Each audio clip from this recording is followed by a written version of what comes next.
We definitely got 8 games on the NBA slate tonight. You know what I'm saying?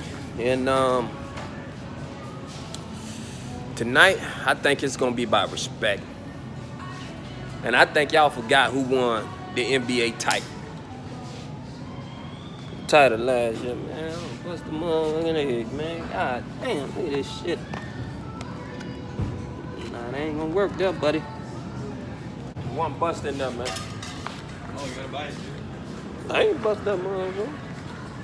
Hey, but yeah, man. Listen, man. It's about 8 NBA games on the slate. And what's up, man? You know what I'm saying? It's about 8 NBA games on the slate. And tonight it's about respect, man. And who won the NBA title last year, man?